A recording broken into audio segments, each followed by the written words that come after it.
साथियों नमस्कार। पटना बिहार से मैं अमिताभ कुमार दास, आईपीएस 94 बैच, और आप देख रहे हैं मेरा अपना यूट्यूब चैनल दास बोले बिंदास। साथियों, इस चैनल में मैं आपको ऐसी जानकारियां भी देता हूं जिनको जानना आवश्यक है, लेकिन ज्यादातर लोग जानते नहीं हैं। आज मैं आपको बिहार के जहानाबाद जिले के ऐतिहासिक बराबर गुफाओं के बारे में बताऊंगा। इस ज्ञानवर्धक वीडियो को आप आखिर तक दिल थाम कर देखिए। साथियों, बिहार का एक जिला है जहानाबाद, पटना से सटा हुआ जिला है। अक्सर पटना वाले किसी किसी काम से जहानाबाद जाते हैं, मसौड़ी, धनरुआ, गौरीचक होते हुए। ऐसे जो जहानाबाद है वो मगध प्रमंडल में पड़ता है, और इन दिनों तो पिछले कई सालों से नक्सलवाद, उग्रवाद, इन सब चीजों के लिए जाना जाता है। सन 2005 में जहानाबाद जेल ब्रेक हुआ था, जिसे बिहार के इतिहास का सबसे बड़ा नक्सली कांड माना जाता है। 1000 से भी ज्यादा नक्सलियों ने जहानाबाद जेल पर हमला कर दिया था, कई कैदियों की हत्या कर दी और अपने नेताओं को छुड़ा कर ले गए। एक समय था जब जहानाबाद में नरसंहारों की झड़ी लग गई थी, और इतने नरसंहार हुए कि अंत में जहानाबाद से काटकर अरवल को अलग जिला बनाना पड़ा। मैं खुद 2003 में अरवल जिले का एसपी था। तो ये तो खैर हाल फिलहाल की बातें हैं, लेकिन आज से लगभग 2000 साल पहले इस जहानाबाद में कुछ ऐसी गुफाएं बनाई गई थी, पहाड़ियों को काटकर, जिन्हें देखकर आज भी लोग दांतों तले उंगली दबा लेते हैं। जहानाबाद में एक ब्लॉक है मखदूमपुर। इस मखदूमपुर प्रखंड में अगल बगल ही दो पहाड़ियां हैं। एक पहाड़ी को कहते हैं बराबर की पहाड़ी, और दूसरी पहाड़ी है नागार्जुनी पहाड़ी।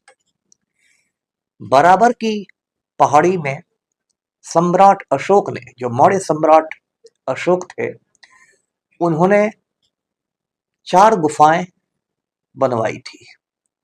और जो नागार्जुनी की पहाड़ी है उसमें सम्राट अशोक के जो पोते थे, वो भी सम्राट थे दशरथ, उन्होंने पहाड़ियों को काट के 3 गुफाएं बनवाई थी। यानी कि टोटल 4 3 7 गुफाएं हैं उन दोनों पहाड़ियों को मिलाकर, इसलिए उनको सतघरवा भी कहते हैं, 7 घर भी कहते हैं। आज इसमें मैं बराबर पहाड़ी के गुफाओं की ज्यादा बात करूंगा। बराबर पहाड़ी में जैसा मैंने बताया कुल 4 गुफाएं हैं।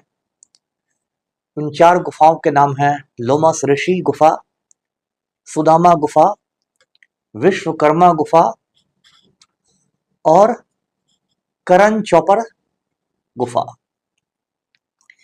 ये जो चारों गुफाएं थी, 2000 साल से भी ज्यादा पहले इनको सम्राट अशोक ने बौद्ध भिक्षुओं के लिए बनवाया था, जहां बौद्ध भिक्षु अपना ध्यान कर सकें, तप कर सकें, और आजीविका भिक्षुओं के लिए बनवाया था। आप जानते हैं कि कलिंग युद्ध में खून की नदी बहाने के बाद सम्राट अशोक में बहुत परिवर्तन आए थे, और वो धार्मिक हो गया था और अहिंसा की बात करने लगा था। तो आप पूछेंगे कि बौद्ध भिक्षुओं को तो हम जानते हैं, लेकिन ये आजीविका भिक्षु कौन थे? तो साथियों, एक आजीविका संप्रदाय हुआ करता था जिसके संस्थापक का नाम था माखली गोशाल। उन्हें गोशाल मस्करी पुत्र भी कहते हैं। उन्हें गोशाल इसलिए कहते हैं क्योंकि उनका जन्म गौशाला में हुआ था, जहां गाय बांधी जाती है। और ये जो माखली गोशाल थे, ये गौतम बुद्ध के ही समकालीन थे, उन्हीं के कंटेम्पररी थे। तो माखली गोशाल ने ये आजीविका संप्रदाय की स्थापना की थी। और ये जो आजीविका संप्रदाय था, ये नास्तिक विचारधारा वाले लोगों का था, जो लोग ईश्वर के अस्तित्व को नकारते थे, ईश्वर को नहीं मानते थे। और ये लोग नियतिवाद में विश्वास करते थे। उनका कहना था कि जो कुछ होता है दुनिया में वो पहले से तय है।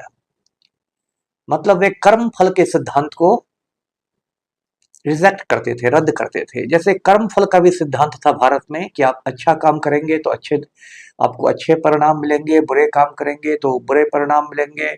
इस जन्म में अच्छे काम करेंगे तो अगले जन्म में कुछ फायदा हो जाएगा। इसको कर्म फल का सिद्धांत कहते हैं, इंग्लिश में थ्योरी ऑफ कर्मा कहते हैं। लेकिन माखली गोसाल के आजीविका संप्रदाय का जो सिद्धांत था वो था नियतिवाद का। मतलब सब कुछ पहले से तय है, कुछ आदमी के हाथ में है नहीं। ये जो आजीविका संप्रदाय वाले थे, ये लोग कपड़े नहीं पहनते थे, निर्वस्त्र रहते थे और निर्वस्त्र रह के भिक्षाटन करके अपना पेट पालते थे। तो ये जो 4 गुफाएं बनवाई गई थी बराबर की पहाड़ियों में, इसमें आजीविका के लोगों के लिए भी बनी थी गुफा। ऐसा माना जाता है कि सम्राट अशोक के जो पिता थे वो भी मगध के सम्राट थे, बिंदुसार नाम था। बिंदुसार भी आजीविका संप्रदाय को मानने वाले थे और माखली गोसाल से काफी ज्यादा प्रभावित थे। अब इन गुफाओं की 2 खासियत है। पहली खासियत तो ये ग्रेनाइट पत्थरों को काटकर बनाई गई गुफाएं हैं और आगे चलकर इनकी देखा देखी और इनसे प्रेरित होकर इस तरह देश भर में बहुत सारी गुफाएं बनाई गई, बहुत सारे मंदिर बनाए गए चट्टानों को काटकर। आपने एलोरा के बारे में सुना होगा, वहां सबसे महत्वपूर्ण मंदिर कैलाश का मंदिर है और पूरा का पूरा मंदिर एक बड़ी चट्टान को काट के बनाया गया है। आप सोचिए वो चट्टान कितनी बड़ी होगी। तो ये बराबर की गुफाएं भी ग्रेनाइट को काट के बनाई गई हैं। और दूसरी जो उनकी विशेषता है वो है कि बिल्कुल चमकदार पॉलिश किया गया है उनको। देखिए ये मौर्यकालीन जो स्थापत्य कला है, पाषाण कला है, उसकी एक विशेषता है, खासियत है कि उस जमाने में पत्थरों को इतना पॉलिश किया जाता था, इतना तराशा जाता था कि वो शीशे की तरह पत्थर चमकने लगता था। मैंने पहले भी एक वीडियो बनाया था, आपको याद होगा, दीदारगंज यक्षी पर। उसमें भी मैंने कहा था कि दीदारगंज यक्षी आज भी 2000 साल बाद भी बिल्कुल चमक रही है। तो ये मौर्य स्टोन आर्ट की, मौर्य पाषाण कला की एक खासियत थी। अब साथियों इन गुफाओं के बारे में हम और विस्तार से जानते हैं। जो लोमस ऋषि गुफा है वो चारों गुफाओं में सबसे मशहूर है और इस गुफा का जो द्वार बनाया गया है वो बिल्कुल आप कह सकते हैं चैत्य कला के रूप में बनाया गया है। बहुत सजावट के साथ उसमें हाथियों का एक झुंड दिखाया गया है जो एक बौद्ध स्तूप की तरफ बढ़ा जा रहा है। ये जो लोमस ऋषि की गुफा थी, इसके अंदर 2 कक्ष बनाए गए हैं, 2 कमरे हैं। एक कमरा तो चौकोर है, रेक्टेंगुलर जिसको कहते हैं इंग्लिश में, और दूसरा जो कमरा है वो अर्धवृत्ताकार है, मतलब सेमी सर्कुलर जिसको इंग्लिश में कहते हैं। वृत्त गोला जैसा होता है तो अर्धवृत्ताकार है। उसके बाद आपको विश्वकर्मा गुफा है, सुदामा गुफा है और ये जो गुफा है करण चौपर गुफा, इसमें सीढ़ियां बनी हुई है जाने के लिए, अशोक की सीढ़ियां बनी हुई है। अब साथियों इन गुफाओं के बारे में आप जानते हैं कि जहानाबाद जो कि पटना से बहुत मतलब आप करीब है, मुश्किल से मुझे लगता है 1 घंटे का रास्ता होगा। इसके बावजूद वहां पर गुफाओं के बारे में बहुत लोगों को मालूम तक नहीं है।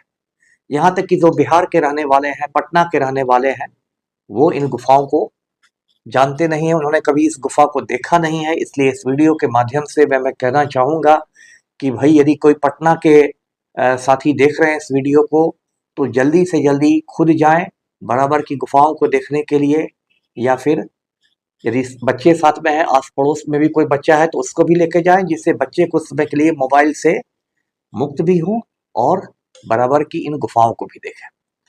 अब साथियों उसमें बराबर की गुफाओं से देखने से उस जमाने की कुछ राजनीति भी कभी पता चलता है।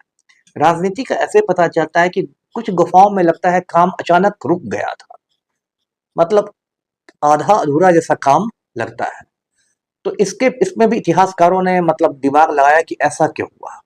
तो ऐसा इसलिए हुआ क्योंकि जो अंतिम मौर्य सम्राट था जिसका नाम था बृहद रथ, तो बृहद रथ के बारे में कहते हैं कि पाटलिपुत्र में, जिसे आज का नाम पटना है, वो एक बहुत भव्य मतलब सैनिक परेड का निरीक्षण कर रहा था। अब सम्राट था तो सैनिक परेड का निरीक्षण कर रहा था, ये इसके लिए मामूली बात थी। लेकिन जो उसका सेनापति था, पुष्यमित्र शुंग नाम था, पुष्यमित्र शुंग ने तब हजारों सैनिकों के सामने मौर्य सम्राट की हत्या कर दी, और हत्या करने के बाद उसने खुद को सम्राट घोषित कर दिया और शुंग वंश की नींव डाल दी। तो ये जो शुंग वंश वाले थे, ये कट्टर ब्राह्मण, आप इनको कह सकते हैं, ये लोग कट्टर ब्राह्मण थे, और इन्होंने बौद्ध संप्रदाय के, बौद्ध धर्म मानने वालों के खिलाफ, आजीविका धर्म मानने वालों के खिलाफ एक तरह से आप कह सकते हैं कि जनेऊ जिहाद शुरू कर दिया।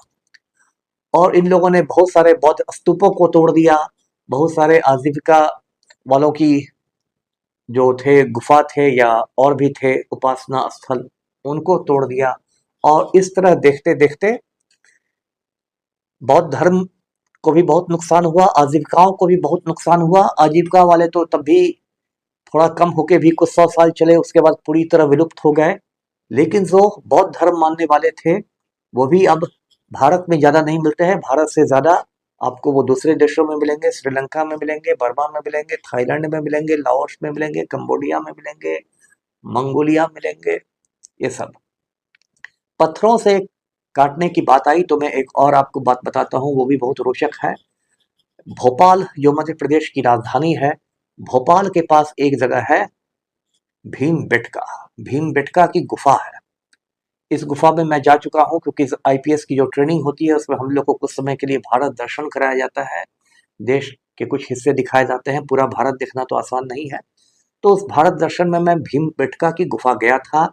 ये जो गुफा है, इसको इंग्लिश में रॉक शेल्टर कहते हैं और हिंदी में शैलाश्रय कहते हैं।